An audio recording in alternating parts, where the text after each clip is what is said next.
Hey everyone, so in this video we are going to continue with the clustering.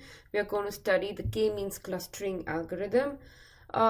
So this is how the algorithm proceeds. So given K denotes the number of clusters. So given the number of clusters, the algorithm will first partition the items into K clusters. Okay, so this is done randomly. So say you have 5 items, you want to divide them into 3 clusters. You just divide them. However, in step 2, you proceed through all of your items and then you assign an item to a cluster whose centroid is the nearest. So in step 1, you have your startup cluster or your initial set of clusters. Say now you look at your first item, that is item A, and it will belong to one of the clusters, right? Suppose item A belongs to cluster 1. So each of these clusters has a bunch of items in it already, right? We have 3 clusters to begin with because K is equal to 3. We can calculate the mean or the centroid of each of these clusters, right? So we have 3 clusters and each of them have their own mean or the centroid. So we start with item 1. And we'll see if this. I will look at the distance between the item and this and the centroid or the mean of the first cluster. Then we look at the distance between the item and item and the centroid of the second cluster, and then we look at the distance between this item 1 or A and the distance between item A and the third cluster, and we'll see which one is the smallest. Suppose it is smallest, so distance between A and centroid of cluster 1 is the smallest, we will not move it. So we'll proceed through all of the items in the similar way. Say we'll go to B, we'll look at the distance of B from each of the cluster centers, and we'll move and we'll assign B to whichever cluster has the smallest distance, okay? And we keep on repeating the step 2 until no more reassignments take place. So this will be clearer once we go through an example, but I just want to point out that so this algorithm that I just described starts with some random partition, right? So instead of starting with this random partition of items into K clusters, we could start with initial centroids. So the idea is this, right? So the algorithm only cares about the distance between the item and the cluster center or the centroid, right? So all we care about is the centroids. We don't really care about the, what is in that centroid, so to say.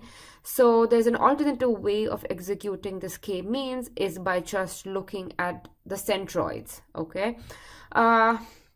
Anyway, so we'll just focus on doing this algorithm by actually starting with an initial cluster instead of just focusing on the centroids.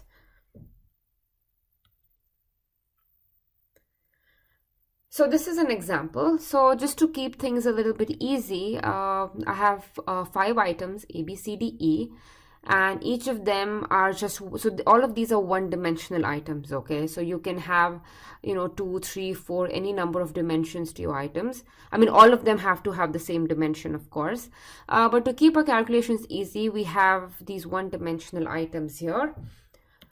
So remember, we start by just picking a cluster randomly. So we have K is equal to 2, right? So the goal is to cluster these items into 2 groups. So I have these 2 groups, group A, B, C, D, and then group E. What is the centroid of group A, B, C, D? So A, B, C, D. So I look at average of 1, 2, 3, and 10. Turns out to be 4. Group E has just one element, so its centroid or the mean is 11. So just to be clear, I have not really picked these groups randomly, right? I mean, I want to make a sensible and a sensible example. Therefore, I've kind of chosen these 2 start clusters conveniently. But in reality, you would actually have to do this randomly, okay? Okay, so here I have on the left hand, on the top left, I have, let's see, yeah, so on the top left hand side, I have all the data, right? A, B, C, D, E, and their values. And then on the right hand side, I have the groups. So the first question, so remember the algorithm, we go through each of the items and we assign them to the closest to the cluster with the closest centroid, right? So let's start with item A. So do we want to move A? Okay, so calculate distance between A and this group, right? A, B, C, D. So A has a value 1, A, B, C, D has mean 4, so distance between 1 and 4 is 3. What about distance between, so the other group is E, and if we were to move A to this group E, then this would be group AE, right? So I'm going to check distance between A and AE, and so A has coordinate 1. Now AE has 2 items, right? So A is 1 plus 11 by 2, so I'm looking at the average of all the elements in this group, and distance turns out to be 5. So do we want to move A? So if we had moved A to this other group, then we would have this AE, and then this distance between A and AE is 5, which is larger than distance between A and this group, this cluster ABCD, and therefore we do not move A. Okay, so next we check for B. Do we want to move B? We do the same thing. We look at the distance between B and one group ABCD, which turns out to be a distance between 2 and 4, that's 2. Then I look at distance between B and the other group. So if I were to move B to this other group, then that group would have 2 elements, B and E, and then the centroid of that group would be this 6.5. So that's average of 2 and 11 basically. So if we were to move B to the other group, then we would have this group BE, and distance between B and BE is 4.5, which is larger than the distance between B and this group ABCD. So no, we don't move B. Next we proceed to C. Same thing.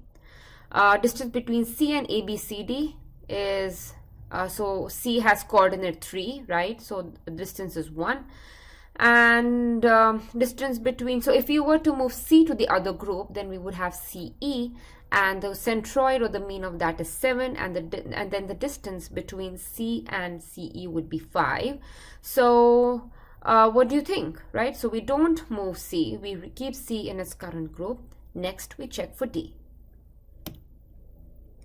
Do we want to move D? Again, distance between D and ABCD is, so D has coordinate 10, distance between 10 and 4 is 6. If you were to move D to the other group, then the other group would be DE, and then the distance between D and DE is now just half. So yes, so this distance is smaller than this distance between D and ABCD. So this means that we want to move D. So move D to this group DE. So now our group structure has changed, right? So now I'm going to move D from this group to this other group. So this is a new group structure now. So my first group is ABC and its mean is 2. And the other group is DE and its mean or the centroid is now 10.5. So now I proceed. So I'm done with D. So next I move to E. So what is the distance between E? So if I were to move E is in this group. If I were to move E to this group, right, then I would have this group EABC. Distance between E and EABC is the 6.5. Whereas distance between E and DE is just half. So no, do not move E. So we have gone through all of our list once, but remember, after checking for A, B, and C, we made a change at D, right? We moved D, so the group structure changed. So we have to go back and we have to check if this change is affecting A, B, and C again, okay? So next we are going to check for A again. Why? Because we have changed the group structure. So do we want to move A? So distance between A and ABC is 1, right? So ABC has centroid 2, so distance between 1 and 2 is 1. And if I was to move A from this group to this other group DE, I would have this group AD and E. And what is the centroid of this? It's merely the average of all of the elements in it. And the distance between A and ADE is 6.33. So do we want to move A? Nope. So next we want to see whether we want to move B. So distance between B and group ABC is 0. Distance between B and there's a mistake here. This should have been BDE, right? So B has coordinate 2, D has 10, and E has 11. So this part is correct. So distance between B and BDE is 6.66. So of course we do not want to move B. Next we want to move C. So distance between C and ABC is just 1. Distance between C and CDE is 9. So of course we don't want to move C. So now we have gone through all of these items A, B, C, and we don't need to check D and E because we already computed D and E after the change, but we will see that there are no more reassignments, okay? So basically nothing changes anymore. So the final clusters A, B, C is one group and DE is another group. So we have split our 5 items into 2 clusters. So of course this was a very simplistic example because objects were one-dimensional. So how do you do this if objects have more than one dimension? So you proceed in the exact same way. It's just that the calculation becomes a little bit more tedious. So now everything is a vector, right? So this is a simple example. I have 3 items A, B, C. A is 2-dimensional now. X1 is the first coordinate, X2 is the second coordinate. And the goal is to divide these 3 items into 2 clusters. So we start with an arbitrary cluster. So say cluster 1 has items A, B, and C is in its own cluster. So now we need to do this, calculate centroids for each coordinate, right? Initially we just had one calculation. Now because we have 2 elements, we have to do 2 calculations, right? So what is the coordinate of this cluster AB? So first I calculate average of this. That's 5 minus 1 by 2. That's first coordinate of the centroid is 2. And the second coordinate also ends up being 2. And in C, I just have one element, so the centroid is 1 and minus 2. So now I have these centroids. So the next question is, we go through all of the items in the list. So the next question is, do we move A? So now we need to calculate distance between A and AB. So now you can see that things become a little bit more involved. So AB, so what I have here is the coordinates of the group. So AB has coordinate 2 and 2. So I have 2 and 2 here. And distance between A and AB, now I'm talking about the Euclidean distance here. So coordinate of A, first coordinate is 5. So 5 minus 2 square plus 3 minus 2 square, and that's 10. We don't need to take the square root because our goal is to compare the distances, right? So you don't need to make the calculations any more complicated by taking square roots. So you can just leave it as the square here.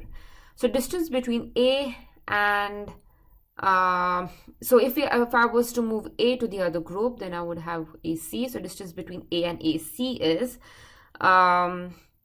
so before that we need to calculate the centroid of this group AC. So centroid of AC, so the first coordinate of A and C is 5 and 1. So 5 plus 1 by 2, that's 3. AC, the second coordinate, so it's 3 minus 2 divided by 2, which is half. So the centroid of AC is 3 and half. So distance, so now we can calculate distance between A and the centroid of this group AC.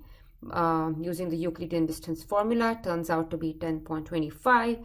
Now this is larger than 10, so no need to move A. So you can see you don't really need to do square roots, okay? So squares is enough. And yeah, you continue in this way. So I'm not going to finish this example here, but you should know how to work, do these calculations in higher dimensional scenarios.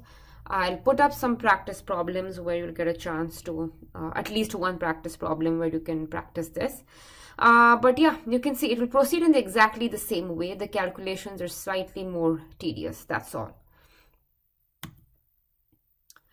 So before I wind up, I'll list a few advantages of this K-means clustering. So it is easy to implement. I mean, not too easy, but there's a lot of complicated algorithms and statistics. So this is a relatively easy algorithm. So next time when we study the Bayes algorithm, you'll see that the K-means is actually very easy, okay? So then with a large number of variables, this may be computationally faster, only if number of clusters is small. faster than hierarchical clustering algorithms. K-means may produce tighter clusters than hierarchical clustering. What do I mean by tighter? Tighter means all of the elements within a cluster are close to each other. And the good thing is this is flexible. What do I mean by that? An item can change clusters, right? So we started, so in this example that I worked out, D was in D moved groups, right? So it's possible that during this algorithm, you have an item in one cluster and then changes to, moves to another cluster. It's possible it moves around a bunch of times before the algorithm ends. So this is a good thing. It's not a rigid algorithm, right? It reallocates or it moves around items even after they're assigned to a cluster. This, in fact, is a drawback in hierarchical clustering. So if you think about it, hierarchical clustering, once you put an item in a cluster, it's done, right? You cannot move items around.